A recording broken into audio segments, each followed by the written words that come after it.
this. Overreaction or reality? You are ready to be done with NFL rules analysts forever. This is probably not fair. I factored this in for the college game, too. When they asked that dude, like in the last 2 minutes, he goes, yeah, I agree with the call. Sounded like he had no idea what they were talking about. Oh, yeah, dude. I have not been watching this game. He was reading a book. What book? An audio book, probably? Pride and Prejudice. It's not about racial equality. I think there's a place for them because I do like when they discuss the rule. Like discussing the rule and why what its value is and why they call it a certain way. I always like that. I don't necessarily need them to predict it. Like you don't have to predict the call. I would like to know what the how y'all read the rule in the rule book whenever y'all were refereeing. And sometimes they do give us, hey, we had this situation pop up in this, and then things have kind of changed since. Like, I do like that, but I don't need them to try and predict. When they go to them, they're like, hey, what do you think? And you're like, oh, crap. I don't know. I'm not those guys. Would you like it any better if the commentators push back more often? They're like, no, I think you're wrong. Tony does that, actually. Tony will be like, I don't know. And then that's how you know the rules official is right. But because Romo gets things the right. reason they're there is for the credibility of the broadcast booth. They don't want to lose credibility for Tony Romo saying something and completely getting it wrong over and over. Right. And I'm not saying that he does. I'm just saying like they don't want to lose that credibility for their guy. Yeah. I will say I thought Romo was better this past weekend than he wasn't sick. Says he wasn't sick, so I'll give him some credit on that one. Alec, overreaction or reality? You are ready to be done with NFL rules analysts forever. Yeah, because they're never going to talk down on their guys, and I'm kind of sick of it. Like, I get it, Agreed. But as a fan of the product, I don't want to hear it. I'm over it. And especially because it feels like a guessing game that is not really a guessing game. It's just oh no, we'll see. That's what they said on the field. We'll see. I like it. Corey? I'd like to see him go down on the field and punch one of the referees and be like, that was stupid. Take his hat and then be like, I'm the ref now. I think you should be allowed to do that once a season.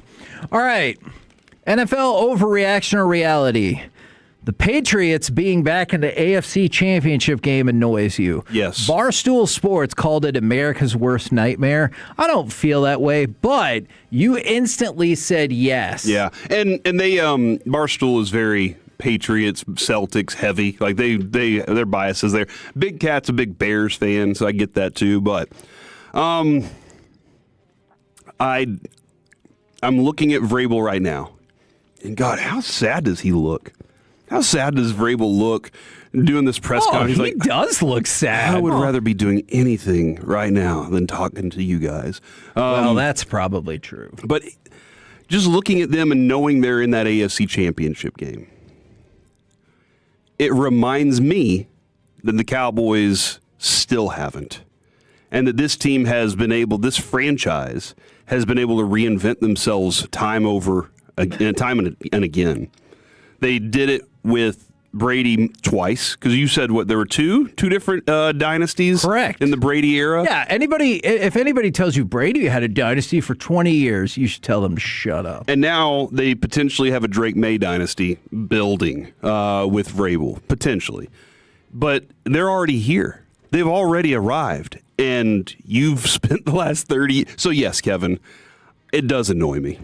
Fact. Alec? Fiction. Overreaction or reality? Yeah, that's what I meant. The Patriots being back in the AFC Championship game annoys you.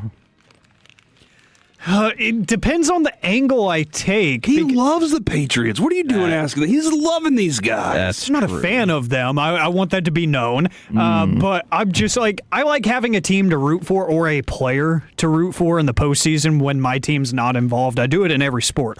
But I'd say I'm going to go overreaction just because it is a totally different regime.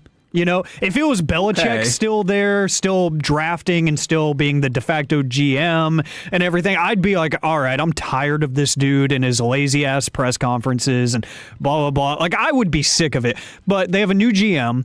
that's making good moves. They have a head coach that I love and I think was underappreciated in his time in Tennessee. A new face of the franchise in Drake May. I think they're easy to root for now. If it was still Belichick and that same company, they would be tough to root for. So I'd say overreaction, but I like Corey's point of view where it's like, my franchise can't reinvent in that way.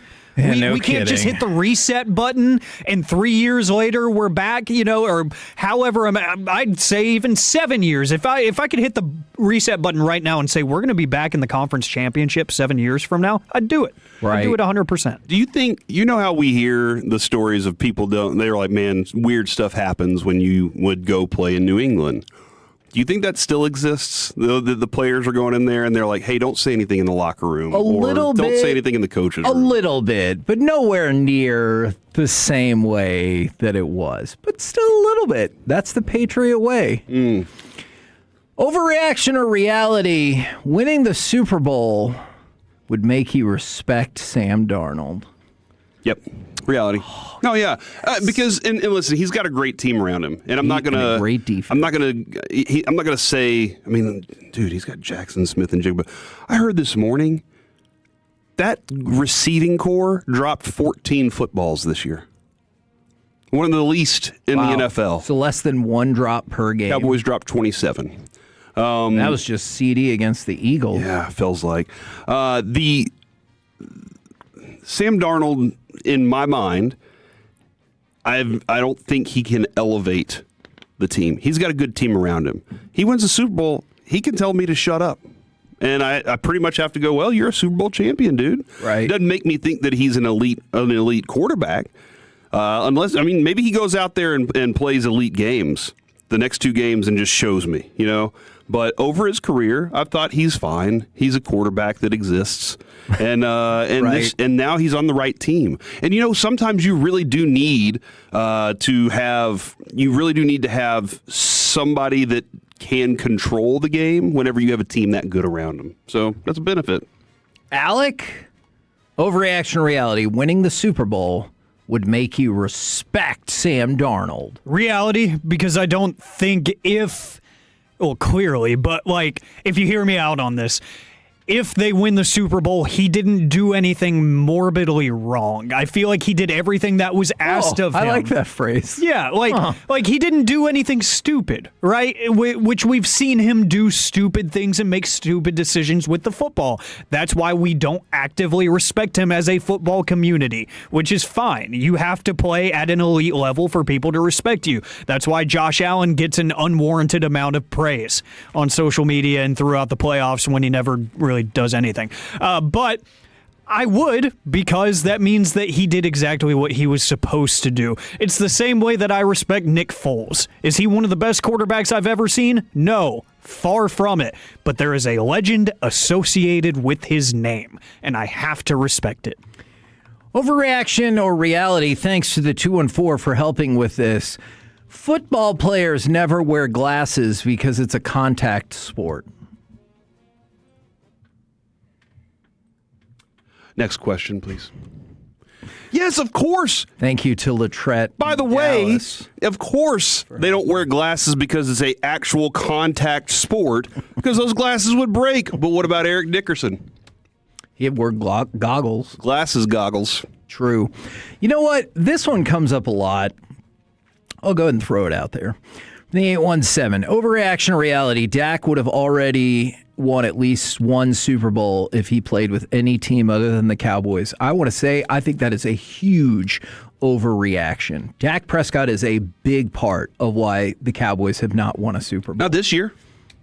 He plays a part this year. You're right. I don't think he's a big part. This year he's not to blame. No, and I think that's debatable. Because I think what people do is they just look at the final stats and they're like, oh, yeah, no, his final stats. And they do look good. And I am saying he had an objectively good year. But I think you can look back at a couple of different games and you're like, hey, where were you there, buddy? Mm-hmm. Where was the offense there? And would that have gotten the Cowboys into the playoffs? But over the history of his career, we have seen it time and time and time again. Dak Prescott does not play his best when the pressure is on. So I think the idea that him and another franchise would change that entire narrative, I think I disagree with that so much. The one thing I think we both agree on is we would have liked to have seen him have a better defense this year for 100%. For the purpose of seeing whether or not sure. he could be the difference in the game when he has the best at it. Definitely. And we did not miss the contact pun. Like, we obviously got it. That's why we laid out on Kevin. That's what they love to do. Yes, and I had heard that he finished second in MVP voting that one year. He is a good player, but people seem to ignore the fact that, like, when the lights are on brightest, he has faltered. Mm-hmm. And I appreciate that Dak continues to say he doesn't care what other people's narratives are about him because he has a chance to rewrite his narrative. He does. And he still does. He hasn't, but he absolutely still can. John Elway was one of the best quarterbacks of his era. John Elway is a great example of He's that. the only real one I think that we have that finished his career that way. Sure. I can't think of anybody else that didn't do it. Peyton Manning's had one with kind Indianapolis. of, yeah. You know, he had one with Indianapolis and then reinvented himself. That's a positive thing. And you know what? After hearing Eli tell the story about, I think it was like a holiday or something, he was like, hey, Eli, come out here. Watch me throw the football. And he was like, he had no clue what his hand was doing. His body wasn't working. Right. And then he was able to go win a Super Bowl, be in two.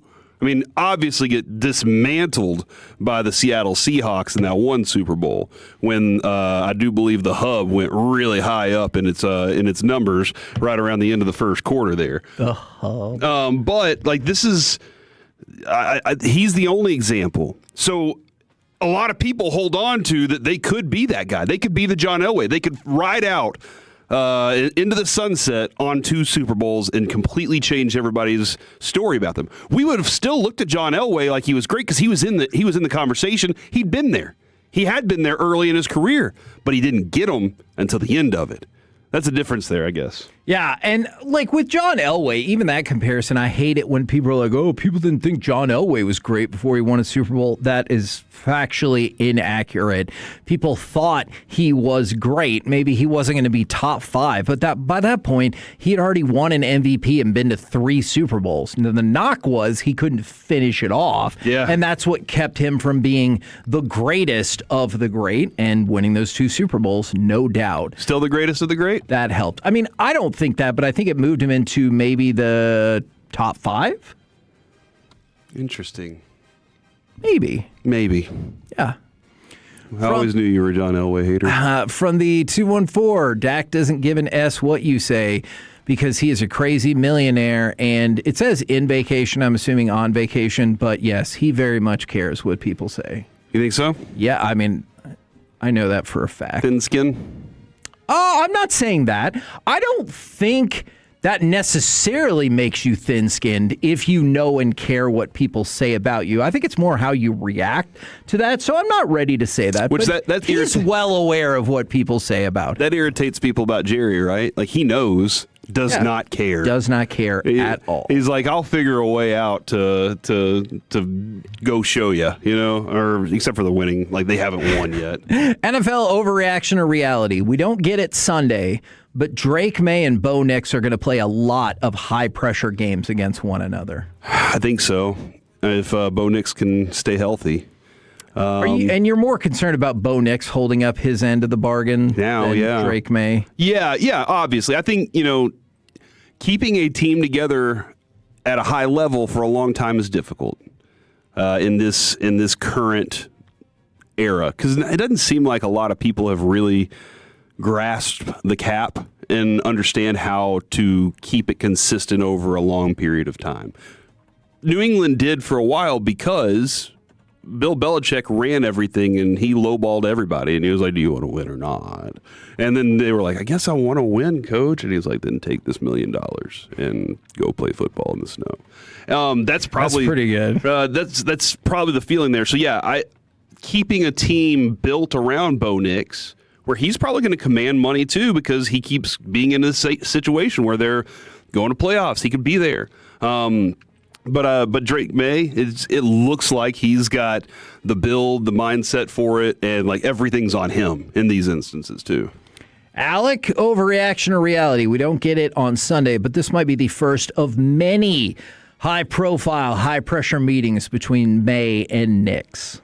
Reality, because I think that the structure around them is definitely in place to, like Corey was saying, it's difficult to provide that level of consistency and that level of roster building and everything, and the fact that they're still on rookie contracts. The sky is the limit for the team around them, and I think they're both individually good enough to where it warrants that level of throw the kitchen sink at free agents and trade draft assets and players and whatnot to make your team better. And I think the front offices of both teams are good enough to recognize that and capitalize on it. So, God forbid the Patriots get a true number one receiver in free agency or in the draft this year. They go get a stereotypical X receiver, and then boom, Drake May is going to have 40 touchdown passes. And then I don't know, maybe the Broncos do the same thing. Maybe they get a marquee running back or something, and they can balance out their offense a little bit more with Bo Nix. And then they just keep adding on to a great defense. Yeah, they are set up for long-term success. Kevin, I really appreciate this texture from the 817. Based upon that fact about the hub, we now do know that Seattle, in fact, had a football team back in the day. So they have been around longer than people think. Yeah. Goodness. Remember that? Yeah, I mean, sure. Overreaction or reality? Despite getting destroyed against the Seahawks, the 49ers can still win a Super Bowl in the next couple years. Hold on, did you say despite the electric substation next door? I did not. All right. I just said in the game. Okay. Purdy said he believes 100% they're capable of winning the Super Bowl in the near future, which is the right thing to say. No, why wouldn't you say that? But also, I looked it up. His cap hits the next 2 years are $25 million and $31 million. So that's that low. Puts you at an inherent advantage. Yeah, and they're going to be able to spend that money on defensive players. I'm interested to know who they're going to go tab for defensive coordinator this time, because going back to Saleh was fantastic. That's a smart decision. He's good, except for whenever they played that Seahawks team.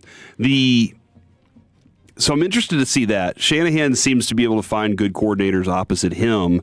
It's just they just come up short in that moment for whatever reason it is. But I feel like his dad, Mike Shanahan, had those instances too, and then was able to overcome that because Elway took him, won those Super Bowls for him. So I see that they're going to have an advantage. I think that Shanahan has a good idea of what he wants in players. I think they go find those players, they add to it, and I think you're right, Kevin. I don't think that's an overreaction at all. Alec, what say you? It's tough. It's really tough. I just keep thinking about how far they got with all the injuries. Yeah, this year. And that colors my thinking. And then whenever they are healthy, just think about if they're healthy. Ooh, bonus question to go along with this then, Alec, because that's the way this goes. San Francisco desperately needs a youth infusion on their roster because George Kittle, he's 33, hurt. Nick Bosa, 29. Fred Warner, 29. All suffered season-ending injuries. Brandon Ayuk didn't play a snap. Christian McCaffrey turns 30 in June. Trent Williams will be 38 in July. They got talent. They got older talent. Reinvent themselves. They got to do that now. Yeah, it's a double reality for me now that I think about it. It's just, to the first question, I say it's tough because I do see them as hurt team all the time.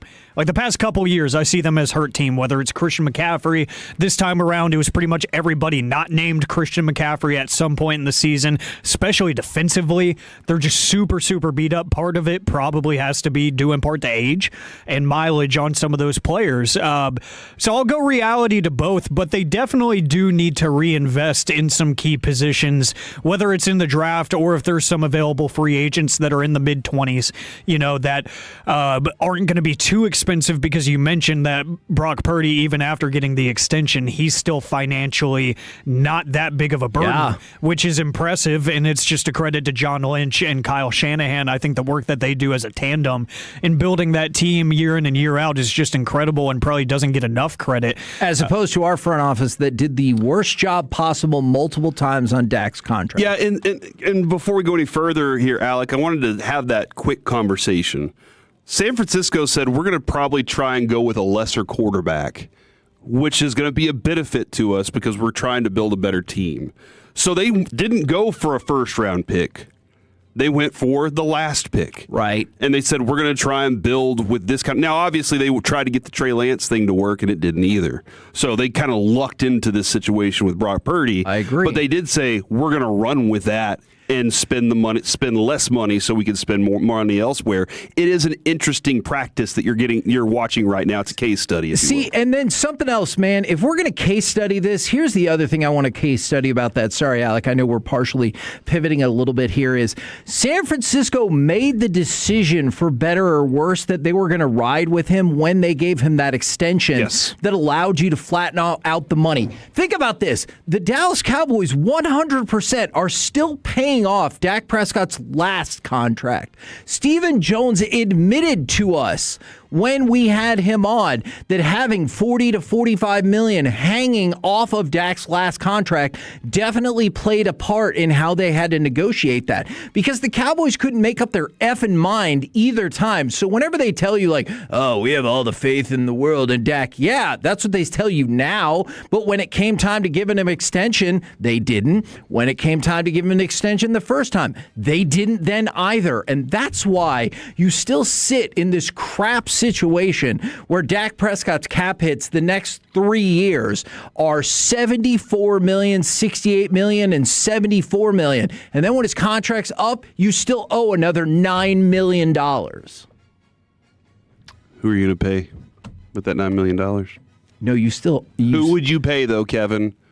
If you had that $9 million. I would legitimately take any starting caliber player on defense.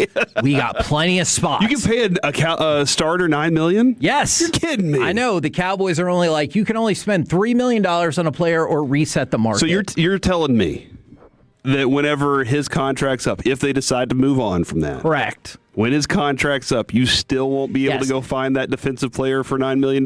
In the year 2029. Darn. If Dak Prescott is not under contract anymore, you're still going to owe him $9 million. I'm going to tell you something. Here's an insider tip. Try to act surprised when it happens. They're going to flip that switch on Dak's deal again. And guess what? That's going to kick about $28 to $30 million further down the line. And it's going to end up where 2027 cap hit's going to go up, and 2028 is going to go up, and then there's going to be more money sitting in 2029. Because the Cowboys couldn't figure this out in 2020, they are still paying for that. Let me ask you this then. They suck at management and salary cap. That's why Kevin, I'm voting for Kevin for that job. Yeah, but we're a parrot. Shove it up here. Never mind. Do you think more teams will try to follow the Niners model? Because the Niners really are, like, everybody else is hunting for the quarterback. Sure. Everybody else is hunting for the next Josh Allen, the next Lamar Jackson, the next Peyton Manning, the next first-round pick that they can hold on to for 10 years. Because obviously those do help put butts in seats and sell jerseys, etc. But do you think that other teams will say, let's draft a guy and pay a guy that isn't one of those premium guys? I mean, you said San Francisco. Because Dak really wasn't his rookie year, though. Sure. He made the impact that I am here. And that's why this is the one sports thing I lament way too much. I wish the Cowboys would have pushed all in after 2016 because they saw Dak Prescott and they're like, holy crap, you're good at football. Yeah. And you make no money, so let's take advantage of it. But they didn't, and I'll always lament that. You said, nor are they still dealing with Romo's contract at that point, too? Not as much as people seem to make it sound like, but yes, because guess what? They did the exact same effing thing with Romo. It's like they can't make a frickin' decision. You said the 49ers. You know who else jumps to mind for me right now? It's got to be Seattle, right? Yeah. Because Seattle's set up where they're like, Sam Darnold, you're fine, but let's take the money we save off of that. Because you know what Sam Darnold's cap hit is this year? $14 million. I need to look. How many journeyman quarterbacks typically take that other team there? You're right. This was one of those, like, they could spend the money on the quarterback. They did it with Geno Smith too. You know, he was a lesser quarterback that kind of had moved around. And they were like, well, we can do something with him, and they made him good. Well, I mean, and if you look at it, like I'm sure a lot of people will say Jalen Hurts, right? A lot of people believe Jalen Hurts is a lesser quarterback. But before that, think about what you needed to make it happen. Mahomes, Stafford, Brady, Mahomes, Brady. And I realize after that, it goes to Philadelphia when they had a backup. So it can definitely be done. And if you look at that that Denver Super Bowl, Peyton's second, he was clearly, he was diminished. Yeah. And so it can absolutely be done. And then why is everybody trying to find the first-round pick? Because I think they view Why that are they as tanking the for Tua? easiest straight line path. Because think about this. Let me throw out one other thing. Because I told you Jalen Hurts. He did it, right? Nick Foles did it. Joe Flacco did it. But the reason why you look for that dude who is the dude and the stud, Tom Brady did it 7 times and Patrick Mahomes did it 3 times. So in the last 25 years, those two have won 40% of the Super Bowls. And that's why people just, you got to go after the stud. Well, right? and I guess this conversation to expand that even more, then we need to dive into consistency in playoffs, how many AFC and NFC championships some of these other quarterbacks that weren't with those names, how consistently they were there, if they were lessers or if they were top picks. I think this is a decent study we could do there. All right, I'm going to go ahead and I'm going to give you one more. We're rocking and rolling with this. Now, Corey, real quick, can we start with Alec? Because I feel like we kind of cut him off mid-answer and started a new conversation, and so... No. Okay. Back to you, Alec. Okay. Oh, thanks. Overreaction to reality. This is based on The Athletic. The Arizona Cardinals currently have the most miserable fan base in the NFL. Now, this is based on what you did this year and what your future outlook is. Oh, not like the weather? No. Okay. No. Because the weather's actually pretty nice. Yeah. No, they did not seem to factor weather in or whether you have grass whatsoever. Gotcha. All right. So, overreaction to reality. The Arizona Cardinals have the most miserable fan base in the NFL. And if you think it's an overreaction, please give me another candidate. This is tough because I think there's at least one other team I can think of that I would put on a similar plane. I just don't know how to specify how different they are, and that would be the New York Jets. Okay. But do you want to know where the New York Jets are in the rankings? Where are they? Second. Yeah. You know what? I'm going to go reality for this reason. Whenever Kyler Murray gets removed from that team some way, somehow, they are going to have, outside of Marvin Harrison Jr., no redeeming quality. I feel like the New York Jets at least have a couple of redeeming qualities on their team, like Garrett Wilson, if they bring back Breece Hall. You know, they usually have that one player that outside of the star that you're kind of like, okay, cool. I kind of like watching that dude. He's pretty neat. The Cardinals don't have anybody. I mean, Marvin Harrison Jr. even took a step down this year, and he missed the entire back end of the season. So I feel like they just have no redeeming qualities. They don't have a coach right now. Instead, you're rooting for Michael Wilson. Yes, and he's kept me afloat in fantasy somehow. Yeah. You know, and you're cheering for journeyman quarterbacks at that point. It's a weird place to be because I have no idea what to expect outside of misery. You know, Kevin, a lot of people could say the Bills because they've been so close. And then keep failing. But if you've watched, one only ranked non-playoff teams. It's fine. If you watched Holiday Touchdown, a Buffalo Bills story, you would see how much they love their franchise. Did anybody go through a flaming table in that movie? I don't think I remember that happening. It was a table. It wasn't on fire. All right. A lot of people are saying the Cowboys, obviously, because us Cowboys fans feel pretty miserable. I don't think that we completely fit that, but it's 30 years, man. That's a long time. But they didn't really factor that in as much. I'm going to say the Browns. Ooh, okay. They have one player to root for, and they're Shador? Miles. I know. Nobody in the front office likes their quarterback. Who could be Shador Sanders or Dylan Gabriel. And Alec hates Dylan Gabriel. So, there's a lot going on here. And, they It does seem, though, that they're there. They'll show up and they'll support. Like, it was the Panthers for a while. Panthers up until this year. Nobody wanted to show up to those games. Yeah. It looked like a high school football game at most of those. But with the Browns, it does seem like those fans still will show up, even though they know what the outcome feels like it's going to be. But I think it's the Browns plus the weather. So the top 5 most miserable fan bases goes like this. You know what? That'd be interesting if we did factor in weather. So cold. Number 1, Arizona. Number 2, the Jets. 3, Raiders. 4, the Colts.